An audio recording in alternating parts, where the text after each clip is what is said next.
Hello बच्चों, मैं Kripashankar NMIMS मंथन में आपका हार्दिक स्वागत करता हूं। प्यारे बच्चों, आज का हमारा जो क्लास है वो रीजनिंग सेक्शन पर आधारित है। बहुत ही इम्पॉर्टेंट क्लास होने जा रही है। अगर हम आज की क्लास की बात करें तो आज का हमारा क्लास अभाषिक तर्क शक्ति यानी कि नॉन वर्बल रीजनिंग पर आधारित है। एनएमएमएस एग्जाम में यहाँ से कुल 25 प्रश्न पूछे जाते हैं और अगर हम बात करें अभाषिक तर्क शक्ति की तो ये काफ़ी इम्पॉर्टेंट हो जाता है और यही डिसाइड करता है कि किस बच्चे का सिलेक्शन एनएमएमएस एग्ज़ाम में होगा कि नहीं होगा, क्योंकि यहाँ से 25 प्रश्न आपको मिल जाते हैं और बहुत ही आसान होता है। अगर आपके पास थोड़ी सी भी अंडरस्टैंडिंग है तो आप फिगर्स को देख करके आप ये जज कर पाते हैं कि यह किस पैटर्न को फॉलो कर रहे हैं। अब उन्हीं चीज़ों को हमें केवल विकसित करना है। अगर आप इन वीडियोज़ को ध्यान से देख लेंगे तो आप बहुत ही आसानी से ये गेस कर पाएंगे कि इसमें कौन सा आंसर होना चाहिए। इसके अंतर्गत कुल इसमें 5 तरह के प्रश्न पूछे जाते हैं। पहला जो प्रश्न है वो आकृति वर्गीकरण का है। आकृति वर्गीकरण का मतलब ये कि कौन सी आकृति भिन्न है। हमें यहाँ पे भिन्न आकृति को छांटना होता है। 4 आकृतियां दिया रहता है, 3 आकृति एक पैटर्न को फॉलो करती हैं और चौथी जो होती है वो भिन्न होती है। तो भिन्न आकृति को हमें सेलेक्ट करना होता है। ठीक है, जैसे एक एग्जाम्पल की अगर हम बात करें तो आप इसे खूब ध्यान से देखिए। यहाँ पे ये जो यू लिखा हुआ है, ये यू को यहाँ पे दो लाइन जो है, 2 पैरेलल लाइन कट कर रही हैं। यहाँ पे भी यू लिखा है और यहाँ पे भी 2 लाइन पर परपेंडिकुलर कट कर रही हैं और यहाँ पर उल्टा यू बनाया गया है। ठीक है, यानी कि 3 आकृति में यू से संबंधित है, लेकिन चौथी आकृति यू तिरछा लिखा है। देखिए यहाँ भी यू ही है बट ये तिरछा है। यहाँ पे सीधा है, यहाँ पे सीधा है, यहाँ सीधा है लेकिन उल्टा है, लेकिन सीधा तो है बट यहाँ पे तिरछा है। इसलिए यहाँ पे सेकंड ऑप्शन जो है वो सही हो जाएगा। इन आकृतियों को देख करके भिन्न आकृति बताना हो तो सेकंड जो है वो भिन्न आकृति हो जाएगी। देखते ही आप इसे गेस कर लेंगे। आप जैसे ही देखेंगे वैसे ही आपके दिमाग में आएगा कि यू जो है वो भिन्न है। ठीक है, दूसरा जो टाइप का पूछा जाता है प्रश्न, दूसरे टाइप के प्रश्न वो इस तरह से आते हैं। आकृति सादृश्यता। क्या होता है आकृति सादृश्यता? आकृति सादृश्यता का मतलब ये होता है कि 4 आकृतियां इसमें भी दिया गया रहता है और जो पहली 2 आकृतियां होती हैं जिस सीक्वेंस को ये फॉलो करती हैं उसी सीक्वेंस को तीसरी और चौथी फॉलो करती हैं। इनमें से एक मिसिंग होता है और जो मिसिंग होता है उसी को आंसर आकृति, एक चार्ट रहती है उत्तर आकृति की, उसी में उसे ढूंढना रहता है। यानी कि इसमें कौन सा गलत है और जो गलत है उसे सही, उसमें सही क्या हो सकता है उसको हमें सर्च करना होता है। इन 4 में 3 दिया रहता है, उसी पैटर्न को फॉलो करेगा चौथा और उसे हमें ढूंढना रहता है। ठीक है, इसी को कहते हैं सादृश्यता आकृति सादृश्यता या सादृश्यता परीक्षण। अब आकृति श्रृंखला पूर्ण करना जो तीसरा टाइप है उसमें आता है आकृति श्रृंखला पूर्ण करना। इसमें 3 आकृतियों में एक प्रकार की समानता होती है। ठीक है, आकृति श्रृंखला पूर्ण करने में 3 आकृति ऐसी होती है जिसमें एक प्रकार की समानता पाई जाती है और जो चौथी होती है उसी को हमें सर्च करना होता है, बताना होता है कि उसी पैटर्न पर आधारित चौथी आकृति क्या होगी। उत्तर आकृतियों में से उसे हमें सेलेक्ट करना होता है। बहुत आसान होता है, इसे जब मैं पढ़ाऊंगा तो आप उसे बहुत ही आसानी से समझ पाएंगे। चौथी आकृति की अगर हम बात करें यहाँ पे तो आकृति पूर्ण करना होता है। यहाँ पे रेखा चित्र के टुकड़े दिए गए रहते हैं, मतलब कुछ छोटी छोटी आकृतियां दी गई रहती हैं और उन्हीं आकृतियों को लेकर के फिगर बनाया गया रहता है और 4 ऑप्शन में दे दिया जाता है और जो छोटे छोटे आकृतियां रहती हैं उन्हीं को एडजस्ट करके एक अच्छा कोई फिगर बना लिया जाता है। ठीक है, तो वो जो छोटे छोटे फिगर होते हैं वो किस फिगर में बिल्कुल फिट बैठते हैं यही हमें सेलेक्ट करना होता है यहाँ पे। तो बहुत ही आसानी से आप इसे सेलेक्ट कर पाएंगे। ठीक है, और 5वां जो है लास्ट, आकृतियों की गिनती करना, यानी कि फिगर काउंटिंग से संबंधित प्रॉब्लम है। मैं इस पर आधारित एक वीडियो पहले ही अपलोड कर दिया हूँ। ये 5वें टाइप का एक वीडियो मैं अपलोड कर दिया हूँ।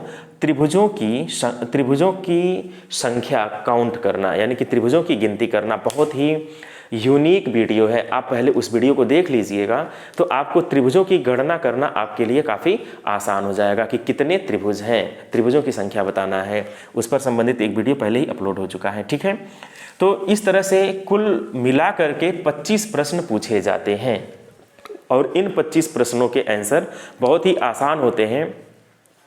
अगर आप इन 25 प्रश्न के सही सही आंसर कर लेते हैं तो आप इस एग्ज़ाम में अवश्य लीड कर जाएंगे। और इस एग्ज़ाम को पास करने के लिए रीजनिंग सबसे इम्पॉर्टेंट रोल प्ले करता है। इसलिए सबसे ज़्यादा समय अगर किसी पार्ट में देने की आवश्यकता है तो वो रीजनिंग में है, क्योंकि रीजनिंग के 90 प्रश्न पूछे जाते हैं और बाकी सब मिला करके 90 प्रश्न आते हैं। इसलिए अगर सबसे अधिक समय देना है तो आप रीजनिंग पे बिताइए। रीजनिंग के प्रॉब्लम कम समय में आप ज़्यादा प्रॉब्लम कर भी सकते हैं, और रीजनिंग के ऐसे प्रॉब्लम होते हैं जिसे आप अगर सही करते हैं तो आप श्योर भी रहते हैं कि मेरा ये क्वेश्चन सही होगा। चलिए शुरू करते हैं आज की वीडियो। इन पैटर्न पर आधारित, इन पैटर्न पर जो पहला टाइप है उस पर आधारित ये मैं कुछ क्वेश्चंस लिखा हूँ। एक टाइप मैं अभी बता दे रहा हूँ। तो यहाँ पे आकृति वर्गीकरण यानी कि कौन सी आकृति भिन्न है, इसे हमें ढूंढना रहेगा। अब हम सेकंड क्वेश्चन की अगर बात करें तो सेकंड क्वेश्चन में आप हमें बताएं कौन सी आकृति भिन्न दिख रही है। यहाँ सर्किल में एक प्लस बनाया गया है, चतुर्भुज बना है तो प्लस बना है, यहाँ भी चतुर्भुज ही है लेकिन उसका डायरेक्शन चेंज है, वहाँ भी एक प्लस बना है। और यहाँ पे देखिए ये आकृति पूर्ण नहीं है, ये अर्धवृत्त टाइप की आकृति दिख रही है और ये आकृति कंप्लीट नहीं है। ये भी आकृति कंप्लीट है, ये भी कंप्लीट है, ये भी कंप्लीट है, ये कंप्लीट नहीं है। इस वजह से यहाँ पर यही आकृति क्या हो जाएगी, भिन्न हो जाएगी। तो इसी पर हमें टिक कर देना है, यानी कि चौथा ऑप्शन सही हो जाएगा। इस क्वेश्चन को देखा जाए तीसरे प्रश्न को, तो यहाँ पे एक चतुर्भुज है और एक जो है अर्धवृत्त टाइप का जो है फिगर आपको दिख रहा है, ठीक है। सेकंड में देखिए यहाँ पे दोनों फिगर जो है ये लंबवत हैं, परपेंडिकुलर हैं, 90 डिग्री पर हैं। और यहाँ पर दो फिगर यहाँ भी हैं, ठीक है। एक अर्धवृत्त टाइप का है और एक छोटा अर्धवृत्त यहाँ पे है, ठीक है। और यहाँ पे एक त्रिभुज है और यहाँ पे एक क्या है, वृत्त है। तो इन सबको देख करके आप ये देख या अंदाज़ा लगा पाएंगे कि इसमें से कौन सी आकृति भिन्न है। तो यहाँ पे देखिए दो फिगर हैं और यहाँ पे एक ही तरह के फिगर 90 डिग्री पर हैं, तो इसलिए आप यह इसको टिक कर सकते हैं कि यहाँ पे ये जो है सेकंड ऑप्शन सही होगा, ठीक है। ये देखने से ही लग रहा है कि इन तीनों से भिन्न है। यहाँ पे वृत्त है, यहाँ भी अर्धवृत्त है और यहाँ भी वृत्त है, तो सारे आकृतियों में वृत्त है, बट यहाँ पर दोनों आकृतियाँ में से कोई भी आकृति वृत्त नहीं है। इस वजह से जो है यही ऑप्शन सही हो जाएगा। चौथे की अगर हम बात करें, ध्यान से देखिए, यहाँ पे ये जो एरो लगा हुआ है, एक तरफ एरो है, एरो विपरीत डायरेक्शन में है, ठीक है ना। यहाँ पे एरो इस डायरेक्शन में है और एरो इधर इस डायरेक्शन में है, यहाँ भी एरो विपरीत डायरेक्शन में है, यहाँ पे एरो सेम डायरेक्शन में है और यहाँ भी एरो विपरीत डायरेक्शन में है। तो तीन फिगर में जो तीर है या एरो बना है वो विपरीत है और एक में जो है वो समान दिशा में है। तो यहाँ पे दोनों में समान दिशा है, इसलिए यही ऑप्शन सही हो जाएगा। पांचवें प्रश्न की अगर हम बात करें तो आप ध्यान से देखें, यहाँ पे ये वृत्ताकार नहीं बल्कि ये दीर्घ वृत्ताकार है, इस तरह की आकृति बनी है, 1 2 3, ठीक है, इलिप्टिकल आकृति है। और यहाँ पर एक खटभुज बना हुआ है, हेक्सागन बना हुआ है, और उससे बड़ा हेक्सागन, उससे बड़ा हेक्सागन, 3 हेक्सागन यहाँ पे हैं और 3 दीर्घवृत्त यहाँ पे हैं। ये वृत्त नहीं है, ये दीर्घवृत्त हैं। जैसे ग्रहों की जो गति, ग्रह जो होते हैं वो दीर्घवृत्ताकार मार्ग में चक्कर लगाते हैं, ठीक है ना। तो ये दीर्घवृत्ताकार हो गया। अब यहाँ पे देखिए आयत की अगर हम बात करें तो ये एक छोटा सा आयत है, उससे थोड़ा सा बड़ा आयत है, उससे बड़ा आयत, आयत या वर्ग कह सकते हैं, यानी कि समान आकृति है। लेकिन अगर हम चौथे की बात करें तो ये वृत्त बना है और ये वृत्त बना है, और ये जो बाहर वाला है वो दीर्घवृत्त बना है, जो बाहर की आकृति बनी है वो दीर्घवृत्ताकार बना है। तो अगर 2 वृत्त हैं और एक दीर्घवृत्त है, यानी कि इसमें जो फिगर है वो समान फिगर नहीं है। इसमें सभी फिगर दीर्घवृत्त हैं, इसमें सभी फिगर हेक्सागन है यानी कि खटभुज हैं, और इसमें सभी के सभी आयत हैं, और इसमें 2 वृत्त है और एक दीर्घवृत्त है। इसलिए ये ऑप्शन सही हो जाएगा, इसका चौथा ऑप्शन सही हो जाएगा। बस आपको फिगर देखने का जो नज़रिया होता है वो बिल्कुल क्लियर होना चाहिए। बहुत ध्यान से आप फिगर को देखिए और उन फिगर्स को देख करके आप ये पहचान पाइए कि इसमें से ये चीज़ डिफरेंट है, ठीक है। बस आप रीजनिंग के प्रॉब्लम फटाफट करते चले जाएंगे, उसमें कहीं कोई समस्या होगी ही नहीं। नेक्स्ट अगर हम बात करें छठवें प्रश्न की, आप ध्यान से देखिए, ये एक हॉरिजॉन्टल लाइन, दो हॉरिजॉन्टल लाइन, दो परपेंडिकुलर लाइन है। कहने का मतलब ये लाइन से मिलकर बना है। ये भी दो हॉरिजॉन्टल लाइन, दो परपेंडिकुलर और एक हॉरिजॉन्टल लाइन से मिलकर बना है, ठीक है ना। ये भी जो है ये एक रेखा से मिलकर बना है, मतलब रेखा से बना है। ये भी रेखाओं से बना है, ये भी रेखाओं से बना है। लेकिन वृत्त की अगर हम बात करें तो वो रेखा से नहीं बना है। इसलिए देखते ही आप ये गेस कर लेंगे किसमें कौन सा भिन्न है।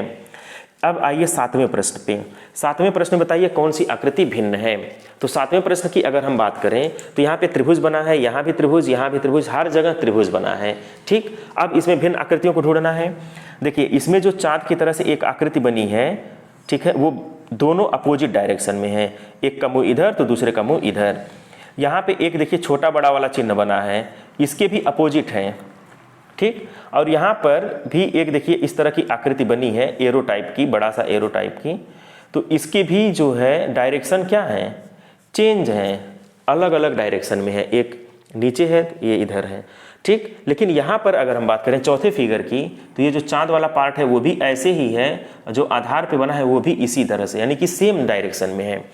अन्य जगह तो अपोजिट डायरेक्शन हो गया, बट यहाँ पर कैसा डायरेक्शन है, सेम डायरेक्शन है, यानी कि समान दिशा है। इसलिए इसमें चौथा ऑप्शन सही हो जाएगा। तो इस तरह से जो है क्वेश्चंस पूछे जाते हैं, आप बहुत ही आसानी से इसे बना पाएंगे। एक दो प्रश्न हम और आपको बता दे रहे हैं इससे संबंधित, ठीक है।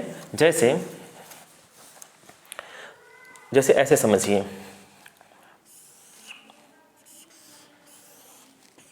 ऐसे प्रश्न पूछ लिए जाते हैं। तो एक दो प्रश्न इसमें और शेष बच रहे थे। ये सब क्वेश्चंस किसी न किसी सन में पूछे हुए क्वेश्चंस हैं, और आप देखिए कि कितना आसानी से और कितना जल्दी आप इसे लगा पा रहे हैं। जैसे आप ध्यान से देखिए, इस फिगर को खूब देखिए ऐसे ध्यान से, ठीक है। एक डायरेक्शन हम इस तरह से बना दे रहे हैं, दूसरा जो है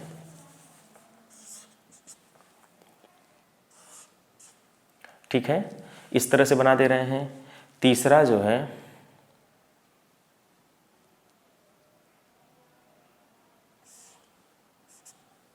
और चौथा जो है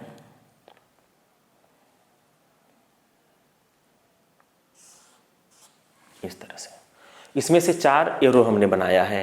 इन चारों में कौन भिन्न है इसे आपको बताना है। तो आप ध्यान से देखें, कभी भी इस तरह की प्रॉब्लम आ जाए तो एक बार आप जरूर चेक कर लीजिए कि घड़ी कैसे चलती है, घड़ी के चलने की दिशा क्या होती है। घड़ी चलती है क्लॉकवाइज डायरेक्शन में, ठीक है, इस तरह से चलती है।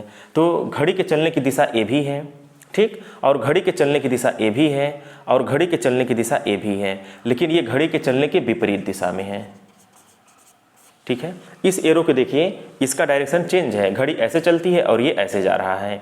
इस वजह से यही ऑप्शन सही हो जाएगा, ठीक है। तो काफ़ी आसान होता है, घड़ी के चलने की दिशा में भी आपसे प्रश्न पूछे जा सकते हैं, तो आप इसे आसानी से बता पाएंगे। यहाँ पर हम एक और चेंज कर दे रहे हैं। जैसे आप ध्यान से देखिए, इसमें इस तरह के भी प्रश्न पूछे जा सकते हैं, ऐसे इस तरह से रहेगा और यहाँ पे एक ड्रा कर दिया जाएगा, ठीक, ऐसे ड्रा कर दे रहे हैं,